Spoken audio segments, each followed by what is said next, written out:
Seal வைக்கப்பட்ட டெல்லி, சுற்றி வளைத்த CRPF, கதரும் போராட்டக்காரர்கள். டெல்லியில் போராட்டம் என்கின்ற பெயரில் வன்முறையில் ஈடுபட்டவர்கள் தற்பொழுது தெரியாமல் செய்துவிட்டோம், எங்களை விட்டால் போதும் என்று கதரும் சம்பவம் டெல்லியில் அரங்கேறி வருகிறது.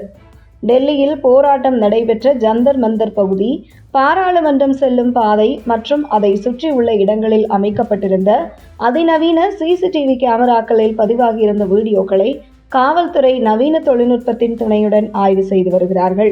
குறிப்பாக அந்த சிசிடிவி வீடியோவில் பதிவாகியுள்ள போராட்டக்காரர்களில் யாரெல்லாம் வன்முறையில் ஈடுபட்டார்களோ அவர்களை எல்லாம் நவீன தொழில்நுட்பம் மூலம் பிரித்து எடுக்கப்பட்டுள்ளது. மேலும் அவர்களின் புகைப்படத்தை அதில் நவீன தொழில்நுட்பத்தின் உதவியுடன் அவர்களின் பின்னணி குறித்த அடையாளமும் போலீசாரால் சேகரிக்கப்பட்டு வருவதாக தகவல் வெளியாகியுள்ளது. அந்த வகையில் போராட்டத்தில் கலந்து கொண்டவர்களில் உண்மையான மாணவர்கள் யார், வன்முறையை தூண்டும் வகையில் ஈடுபட்டவர்கள் யார் என்கின்ற பணி சுமார் 70% போலீசாரால் செய்து முடிக்கப்பட்டு விட்டது என்கிறது டெல்லி வட்டாரங்கள்.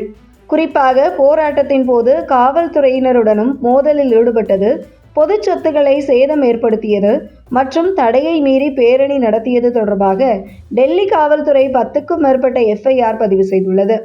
யாரும் தப்பித்து விடக்கூடாதபடி பாதுகாப்பு படையினரால் ஜந்தர் மந்தர் பகுதி சுற்றி சீல் வைக்கப்பட்டுள்ளது என்றும் அந்த பகுதியிலிருந்து யாருமே வெளிவருவதற்காக அனுமதி இல்லை, அதேபோன்று உள்ளே செல்வதற்கும் யாருக்கும் அனுமதிக்கப்படவில்லை.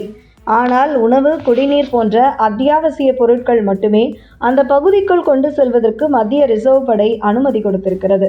குறிப்பாக போலீசார் கைப்பற்றியுள்ள சிசிடிவி காட்சிகளின் அடிப்படையில் தற்போது ஜந்தர் மந்தர் பகுதிக்குள் பூட்டி சீல் வைக்கப்பட்டவர்களில் கலவரத்தில் ஈடுபட்டவர்கள் அடையாளம் காணப்பட்டு வருகிறது. இதில் பலருடைய பாஸ்போர்ட்டை முடக்கும் வேலையிலும் காவல்துறை ஒரு பக்கம் இறங்கியுள்ளதாக தகவல் வெளியாகியுள்ளது. இதனால் ஜந்தர் மந்தர் பகுதியில் சிக்கிக் கொண்டுள்ள கலவரக்காரர்கள் அங்கே இருந்து வெளியேற முடியாமல் தவித்துக் கொண்டிருக்கிறார்கள். குறிப்பாக தங்களுடைய முகம் வீடியோவில் பதிவாகியிருக்க கூடாது என்று ஜந்தர் மந்தர் பகுதிக்குள் அடைபட்டு கிடக்கும் போராட்டக்காரர்கள் மனதளவில் வேண்டிக் கொண்டிருக்கிறார்களாம். மேலும் மத்திய ரிசர்வ் பாதுகாப்பு படையினரிடம் ஒரு பலரும் எங்களை வெளியே விடுங்கள் என்று கெஞ்சி கூத்தாடுகிறார்களாம்.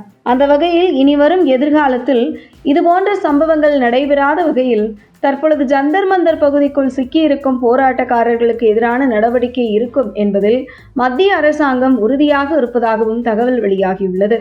அதே நேரத்தில் மொத்தமாக போராட்டக்காரர்களை ஒரே பகுதியில் கூட விட்டு மொத்தமாக மத்திய ரிசர்வ் பாதுகாப்பு படையினர் சுற்றி சீல் வைத்து தற்பொழுது ஒவ்வொருவராக அடையாளம் காணப்பட்டு கலவரத்தில் ஈடுபட்டவர்களை கையும் களவுமாக பிடிக்கும் வேளையில் இறங்கி இருக்கிறது மத்திய ரிசர்வ் பாதுகாப்பு படை.